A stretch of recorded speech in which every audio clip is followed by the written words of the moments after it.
O que a internet está mostrando para você? Vivemos em uma sociedade cada vez mais algorítmica, no qual nossas funções públicas, desde registros policiais e até redes elétricas ou matrículas em escolas, são controladas por códigos. A verdadeira revolução da internet era democratizar as informações e conectar as pessoas de forma que as informações fossem melhores e mais consistentes. O objetivo era a conectividade social e cívica. No entanto, não é isso que acontece na internet. Nas lojas virtuais, no Google e principalmente no Facebook, hoje com 2 bilhões de usuários, ou seja, 1/3 da população mundial. No livro O Filtro Invisível, o que a internet está escondendo de você, publicado em 2012 pela editora Zahar, o autor Eli Pariser nos descreve como foi esse processo até chegarmos na era da personalização, onde as informações que não chegam estão sendo selecionadas. Em 1994, com a empresa de comércio eletrônico Amazon, que vendia livros, CDs e softwares na internet, foi implantada a personalização da navegação do usuário e começou a utilizar o poder da relevância para proporcionar um atendimento de experiência de compra como antigamente, tempos em que os bons livreiros sabiam os gostos dos clientes, indicavam livros com base no perfil do leitor. O presidente da empresa Amazon notou o potencial da personalização, lançando em 1995 um sistema inovador para o mercado de livros online, pois já havia personalizado todo o seu sistema com o uso de algoritmos. Os algoritmos são funções de programação que captam informações quando interagimos na internet e tomam decisões a partir delas. Na Amazon, a busca de dados sobre os usuários é interminável. Quando você lê um livro, as informações de como você leu, que páginas revirou, se leu de trás para frente, as frases que realçou e uma infinidade de informações consideradas relevantes estão sendo usadas para indicar quais livros você vai querer ler no futuro. Em 2009, o Google publicou 57 sinalizadores que iriam proporcionar uma busca personalizada para todos os usuários. A partir dessa data, o Google passaria a utilizar sinalizadores, todo tipo de informação, como o lugar de onde o usuário estava conectado, que navegador estava usando e os termos que já havia pesquisado, para tentar definir quem era aquela pessoa e que tipo de sites gostaria.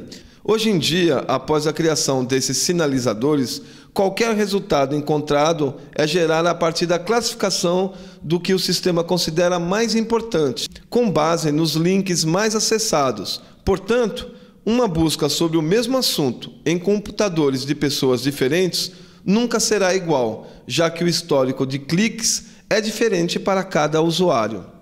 Esse mecanismo limita os resultados, pois só mostram o que está adequado ao ponto de vista da pessoa que está procurando um determinado assunto. Esse efeito é conhecido como a bolha, de que Eli Pariser descreve em seu livro. A bolha é formada a partir de algoritmos que os sites implantam na sua programação.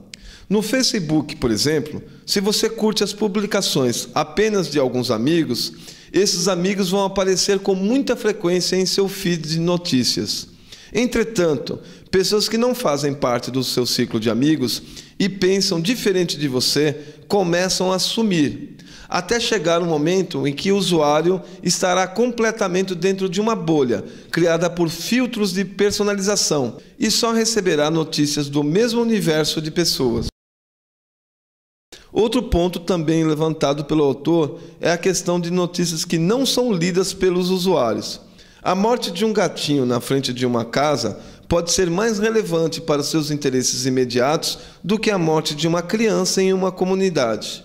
Já bem antes da internet existir, as informações eram filtradas. Os jornais, por exemplo, faziam uma filtragem das informações, sendo o editor dono da palavra final.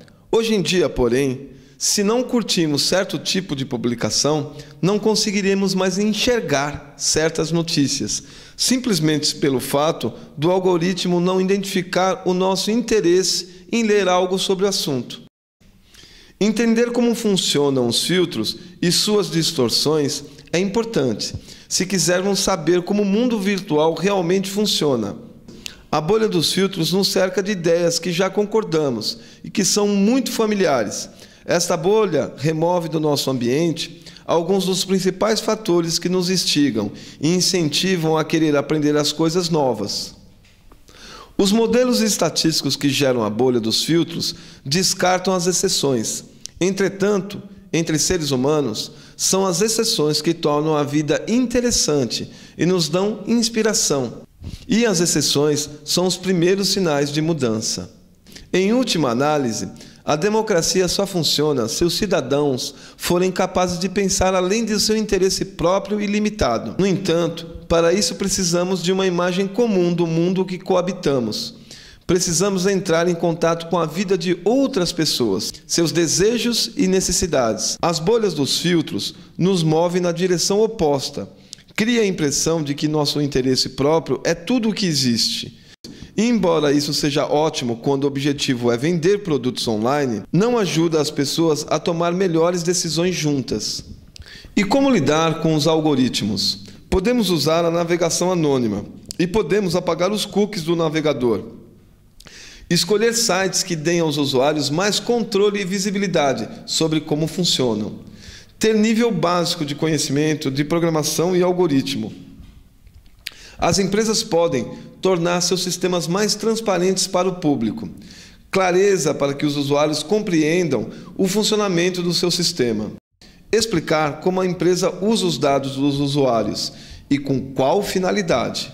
Criar um algoritmo de falseabilidade, ou seja, um mecanismo para tentar enganar sua própria ideia sobre quem nós somos. Para o governo, cabe a tarefa de mediar esse processo de interação, para garantir que o cidadão seja beneficiado com as informações captadas, e não o contrário.